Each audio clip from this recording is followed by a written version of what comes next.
Skin beauty issues తో struggle అవుతున్నారా? 150+ clinics ఉన్న అడ్వాన్స్డ్ గ్లో స్కిన్ లో ఫ్రీ కన్సల్టేషన్ కోసం కాల్ చేయండి. పెద్ద హీరో నువ్వేంటయ్యా నూతిలో కప్పలాగా ఆడే ఉండిపోయావు, ఎక్కడికో వెళ్ళిపోతావు అనుకుంటే నీ టాలెంట్కి, నీకున్న స్కిల్కి, నువ్వు చేసే డైరెక్షన్ చేసిన సినిమాలు చూసి ఆడే ఉండిపోయావు అని చెప్పేసి మిమ్మల్ని కామెంట్ చేసి కామెంట్ కాదండి, ఆయన జాలిపడ్డాడు నా మీద. ఆ, చాలా జాలిపడ్డారు. ఏమైనా నీ టాలెంట్కి ఎక్కడికో వెళ్ళాలి, ఉమ్, దాసరి గారి కాంపౌండ్లోనే ఉండి ప్రపంచాన్ని మర్చిపోయావు నువ్వు.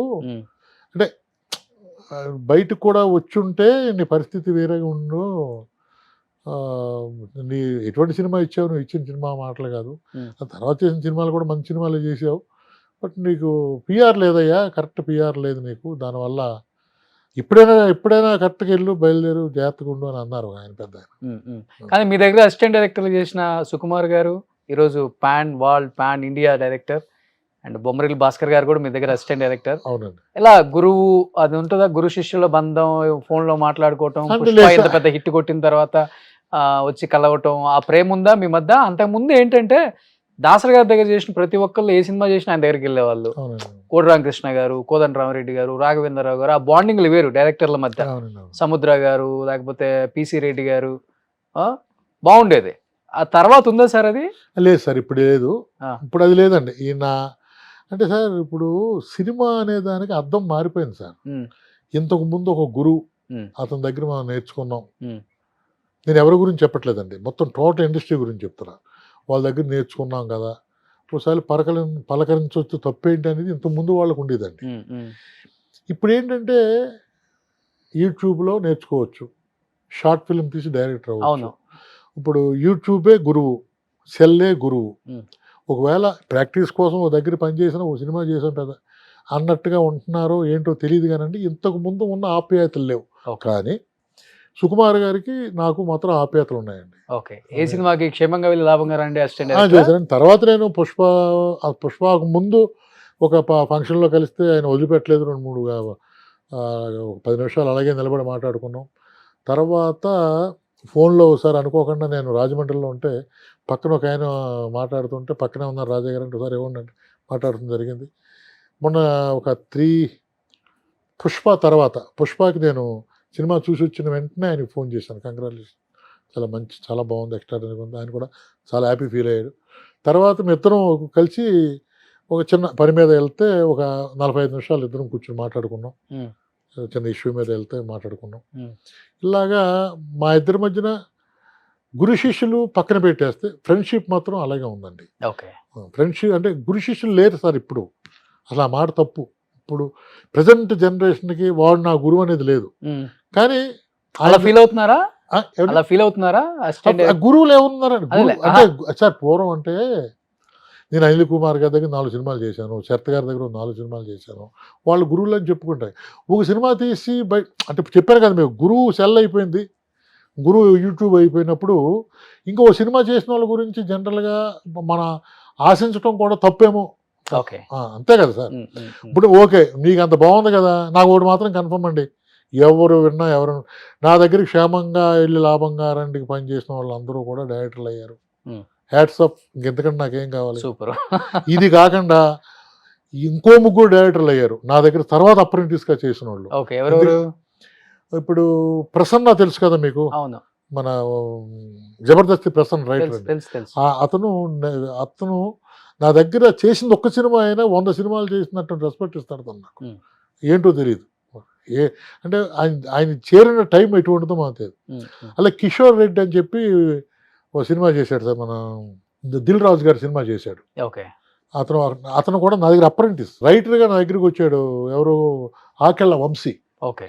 ఒక సినిమా రాశాడు, తర్వాత డైరెక్టర్ అయిపోయాడు. ఉమ్, ఉమ్. ఇలాగా అంటే అనకూడదేమో కానీ నా అస్తవాసి మంచిదే అంటారు అందరూ. ఉమ్.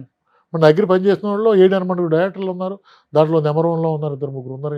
ఇంతకంటే నాకేం కావాలి సార్? సూపర్. ఇప్పుడు వాళ్ళు ఆయన దగ్గర చేశారని చెప్పక్కర్లేదు, ఉమ్. చెప్పకపోయినా పర్లేదు, నా దగ్గర చేశారు కదా అన్న సాటిస్ఫాక్షన్ నాకు ఉంది కదా. కానీ ఇప్పుడు మీ దగ్గర అసిస్టెంట్ డైరెక్టర్లు చేసిన వాళ్ళు పెద్ద డైరెక్టర్లు అయ్యారు కాబట్టి ఇప్పుడు వాళ్ళ డైరెక్షన్ లో వాళ్ళు డైరెక్ట్ చేస్తే మీరు యాక్టర్ అవుదామని ఉందా, ఇదే లేకపోతే మీరు డైరెక్టర్ గా? అంటే ఇప్పుడు తెలిసిందే, కాలం మారింది, ట్రెండ్ అన్నారు, కొత్త ట్రెండ్ వచ్చింది అన్నారు, కొత్త డైరెక్టర్లకు అట్రాక్ట్ అవుతున్నారు, హీరోస్ కూడా వాళ్ళకే డేట్లు ఇస్తున్నారు, అది జగమెరిగిన సత్యం.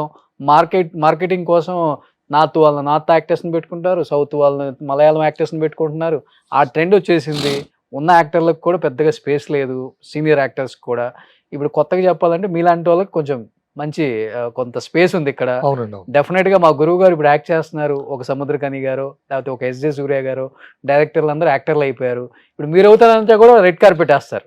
వేస్తాను. నేను ఇంకా వాళ్ళని అడగలేదు సార్, నేను దానికోసం ప్రయత్నం చేస్తున్నాను. అంటే నా మనసులో కోరిన వాళ్ళకి ఇంక నేను చెప్పలా. చెప్పడానికి అంటే సార్ అత్మాను వాళ్ళు బిజీగా ఉన్న మనుషులు. ఏమో ఈ ఇంటర్వ్యూ ద్వారా తెలిస్తే సుకుమార్ గారి దగ్గర చేయడానికి సిద్ధంగా ఉన్నా, బొమ్మరిల్లు భాస్కర్ దగ్గర చేయడానికి సిద్ధంగా, మా మోహన్ గారి అబ్బాయి రాజా దగ్గర చేయడానికి ఆస్కారం ఉంది. చేస్తాను, ఎవరు పిలిచినా చేస్తాను సార్. ఇప్పుడు అంటే మీరు అన్నారు ఫస్ట్ మెగాఫోన్ వదలండి. ఆర్టిస్ట్గా మంచి అవకాశం వచ్చి చేయటానికి ఉందా మనకి? ఇంకోటి నా సినిమా ఇండస్ట్రీ తప్ప ఇంకో ఇండస్ట్రీ తెలియదు కదా. అవును, మనకు వచ్చింది అలా నేర్చుకున్నదే, పుట్టిందే నా నటనలో పుట్టాం. వస్తే చేయిస్తాకేమో చేయొచ్చు కదా. క్షేమంగా వెళ్ళి లాభం కదా అని 2 తీసేయచ్చు కూడా. అందరు రెడీగా ఉన్నారండి. నేను మోహన్ గారితో కూడా మనం మాట్లాడాను. కొంచెం ఒక 1 month టైం ఇవ్వాలి, నేను చేద్దామని అన్నారు ఆయన. 2 కూడా రెడీ చేస్తాను సార్. సూపర్. సో ఇప్పుడున్న హీరోస్ లో మీకు బాగా నచ్చే hero sir, as a director point of వ్యూలో మనం చూస్తాం ఒక యాక్టర్ స్కిల్ని. అలా మీకు నచ్చిన హీరో, బా ఏం చేస్తున్నాడు రా బాబు అనిపించిన? ఇప్పుడు అలా లేరు సార్. అవునా? పూర్వం అండి అది. ఇప్పుడు లేరా? అంటే లేరా అని మీరు మళ్ళీ కాంట్రవర్సీ దాకండి. లేరా అంటే అలా లేదండి. ఎలా అంటే ఈయన ఈ క్యారెక్టర్కి బాగుంటాడు, ఈ హీరో ఈ క్యారెక్టర్ బాగుంటాడు, ఈ హీరో క్యారెక్టర్ బాగుంటాడు అనేది ఇప్పుడు వచ్చేసిందండి. పూర్వం రామారావు గారు ఆ క్యారెక్టర్ ఏదైనా చేయగలరు, ఏ క్యారెక్టర్ అయినా చేయగలరు. చిరంజీవి గారు ఏ క్యారెక్టర్ అయినా చేయగలరు. అలాగే నాగేశ్వరరావు గారు అలా ఉండేది. ఇప్పుడు ఏంటంటే ఈ క్యారెక్టర్ ఈయనైతేనే చేయగలరు అనేది వచ్చింది. వాళ్ళు ఏ క్యారెక్టర్ అయినా చేయగలరు, ఈయన ఈ క్యారెక్టర్ అయితేనే చేయగలరు అనేది వచ్చింది. కాబట్టి మీరు అలాగ అడిగేసి ఎవరు ఇష్టమైన అంటే ఒక్కో థాట్లో చూస్తే ఒక ఆయన బ్రహ్మాండంగా చేస్తారు. బన్నీ అనిపించలేదు? బన్నీ గురించి అసలు బన్నీ గారు ఇప్పుడు వచ్చిన హీరో అంటే అసలు ఇప్పుడు ఈ కొత్త వాళ్ళు అనుకున్నాను, కానీ ఈ బన్నీ లేకపోతే ఆయనకి నేషనల్ అవార్డు ఎందుకు వస్తుందండి? నేషనల్ అవార్డు బన్నీ గారు నేషనల్ అవార్డు ఎందుకు వస్తుంది? బట్ ఆయన ఎక్స్ట్రాడినరీ పెర్ఫార్మెన్స్ అండి అసలు. కానీ ఏ మాటకు అమ్మాట సార్, ఒకప్పుడు ఇప్పుడున్న యాక్టర్స్లో ఎవరు బాగా నచ్చుతారంటే 2-3 పేర్లు చెప్పగలరు చాలామంది, ఓల్డ్ యాక్టర్స్, ఓల్డ్ డైరెక్టర్స్. కానీ మీరు ఇప్పుడు చూడండి, ఎవరు మీకు బాగా నచ్చిన హీరో అంటే అసలు నో డౌట్, అసలు ఒక సెకండ్ కూడా ఆలోచించట్లా, బన్నీ చెప్పేస్తున్నారు ఆఫ్టర్ పుష్ప. అవునండి. ఎందుకంటే అతను పడ్డ కష్టానికి కావచ్చు, అంటే అంతకుముందు ఐకానిక్ స్టారు, స్టైలిష్ స్టారు అంతవరకే ఉండేది బన్నీకి. కానీ ఒక పుష్ప తర్వాత మొత్తం మార్చేశాడు, మొత్తం మారిపోయింది సార్. గ్లోబే మారిపోయింది. త్రిపుల తర్వాత రామ్ చరణ్ గారు కూడా అలా ఉందండి. రామ్ చరణ్ గారు కూడా వెరీ గుడ్ ఆర్టిస్ట్ అండి, ఆయన వెరీ గుడ్ ఆర్టిస్ట్. బట్ ఏంటంటే సార్ చెప్తున్నాను కదా, అది ఎలా అంటే సార్, ఇప్పుడు పుష్ప అయిన తర్వాత అసలు ఎవరు చెప్పినా స్క్రీన్లో ఆయనే కనపడతాడు, బన్నీ గారే కనపడతాడు. అలాగే ఒక త్రిపురాలు అయిన తర్వాత చిరంజీవి ఆయన ఎవరు రామ్ చరణ్ గారు ఎన్టీఆర్. అంటే నేను చెప్పింది ఏంటంటే సార్, ఇంతకు పూర్వం లాగా కాకుండా ఇప్పుడు మీరు అడిగిన దానికి తక్కువ ఏళ్ల మీద లెక్కెట్టే వాళ్ళే ఉన్నారు. అదండి. సో ఎనీహావ్ యాక్టర్ గా వద్దామని ఉంది. అట్ ది సేమ్ టైం క్షేమంగా వెళ్ళి లాభంగా రండి పార్ట్ 2కి రెడీగా ఉన్నారు.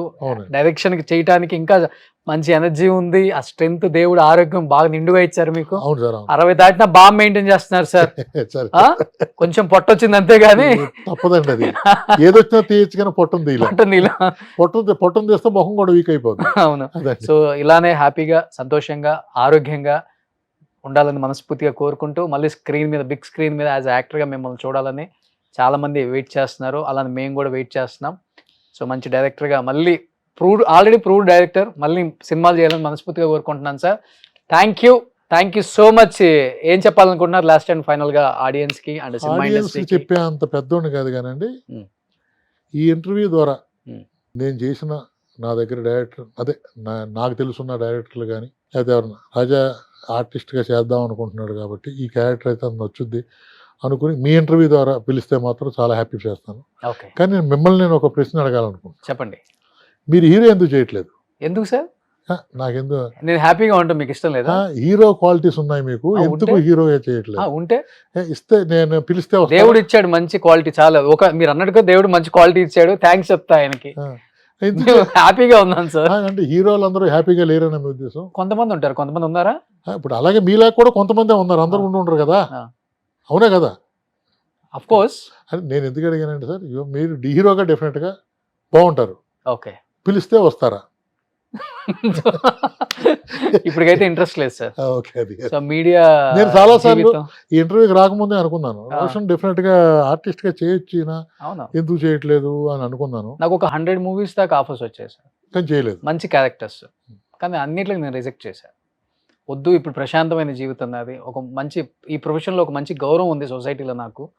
ఏమో యాక్టర్గా అయితే అది ఉంటుందో లేదో అది పక్కన పెడితే అంత ప్రశాంతంగా ఉండగలనో లేదో అనేది ఒకటి ఆలోచించా. సో డబ్బు అంటారా, ఆ యావలేదు నాకు. మంచి హ్యాపీ లైఫ్ లీడ్ చేస్తున్నాను సుమన్ టీవీ వల్ల. చూద్దాం in future. Okay okay sir. So thank you so much sir. Sir, Suman TV ప్రేక్షకులకు నమస్కారం అండి. ఇప్పుడు నేను చెప్పాను కదా ఆర్టిస్ట్గా ట్రై చేస్తున్నాను. ట్రై కాదు, ఇంతకుముందు చాలామంది అడిగారు, చూద్దాం అన్నాను, ఇప్పుడు చేయటానికి ముందుకు వచ్చాను. ఎవరన్నా మంచి వేషం ఉంటే పిలిస్తే వచ్చి వేషం వేస్తాను. ఓకే, థ్యాంక్ యూ అండి. థ్యాంక్ యూ అండి. సుమన్ టీవీలో మీ పర్సనల్ అండ్ బిజినెస్ ప్రమోషన్స్ కోసం కింది నెంబర్కి కాంటాక్ట్ చేయండి.